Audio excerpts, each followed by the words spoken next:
حضرت امام شافعی فرماتے ہیں میرے علاقے کا ایک نوجوان تھا، عالم فاضل نہیں تھا پر نیک بڑا تھا، میرے ساتھ حج کرنے آ گیا اور مجھے وہاں جا کے پتا چلا وہ بھی آیا ہوا ہے۔ فرماتے ہیں وہ حج میں بڑی کوشش کرتا اس سے ملنے کی، تو کہتا حضور کیا حج میں باتیں کرنی، رب رب نہ کریں، احرام باندھا ہوا ہے بعد میں بات کریں گے۔ فرماتے ہیں موقع ہی نہ دیتا، جوان تھا بڑا پرہیزگار۔ فرماتے ہیں وہ جب بھی دعا کے لیے ہاتھ اٹھاتا تو کہتا یا اللہ مجھے قبر میں بھی نماز کی اور قرآن کی توفیق دینا۔ کہاں؟ مولا علی ایک دن آ کے کھڑے ہو گئے، عرض کرنے لگے یا رسول اللہ جنت میں نماز بھی ہوگی کہ نہیں؟ تو حضور نے فرمایا علی نماز کی جگہ تو یہ ہے، وہاں تو اجر ملے گا نماز کا۔ تو عرض کرنے لگے حضور جہاں نماز نہیں نہ ہوتی علی کو مزہ کوئی نہیں آتا دن گزارنے کا، نماز ملے گی نا وہاں۔ کہاں جی؟ اللہ ہی خیر کرے، میں نے بیان ہی بڑا مشکل شروع کر دیا آج۔ جنت میں نماز کی تلاش۔ تو امام شافعی فرماتے ہیں کہ وہ نہ دعا مانگ رہا تھا یا اللہ قبر میں بھی توفیق دینا، اور میرے قابو نہیں آتا تھا، میں بڑی کوشش کرتا ذرا بیٹھے کو بات چیت کروں پر وہ نکل جاتا اور اپنی عبادت میں لگ جاتا۔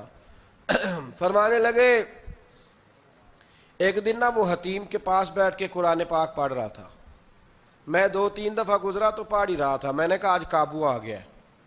میں اس کے پیچھے بیٹھ گیا اور میرے دل میں خیال تھا کہ جتنا بھی آج پڑھے گا نا میں نے اسے 2-4 باتیں کر کے ہی جانا ہے۔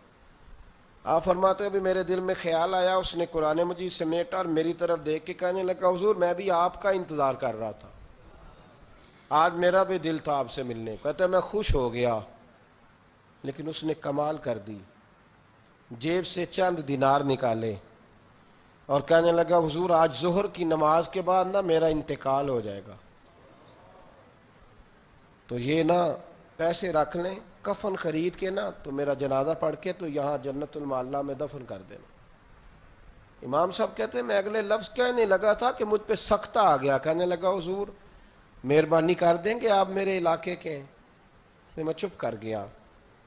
ظہر کی نماز میں نے دوبارہ اس جگہ پڑھی تو میرے ساتھ صف میں موجود تھا، فرض بھی اکٹھے پڑھے، سنتیں بھی اکٹھی پڑھی، نفل پڑھ کے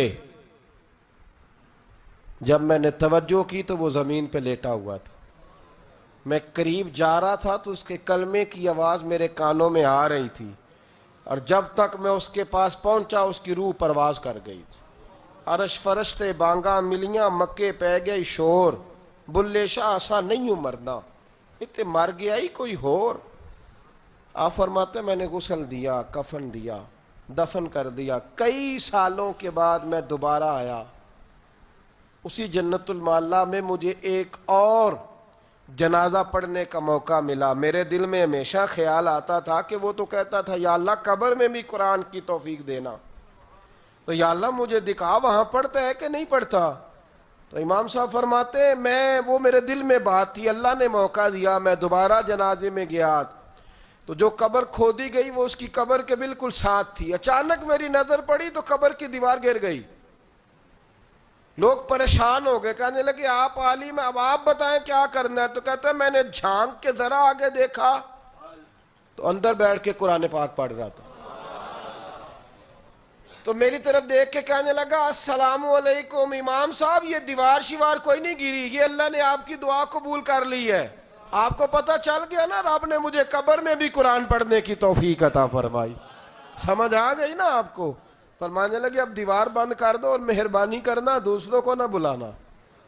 میں ٹھیک ہو گیا، آپ کی دعا قبول ہو گئی۔ بھائی قرآن پاک سے دلچسپی، شوق پیدا کریں، ذوق۔ یار کچھ نہ ہو سکے تو اسے دن میں ایک دفعہ چوم کے سینے سے تو لگایا کرو، اس میں ہی بڑا ذائقہ ہے، اس میں ہی بڑا لطف ہے، کبھی اسے پیار تو کر کے دیکھو۔ یہ اللہ کی کتاب ہے اور اس کا ایک ایک حرف وہ ہے جس کی تشریح مدینے کے چاند نے بیان فرمائی ہے۔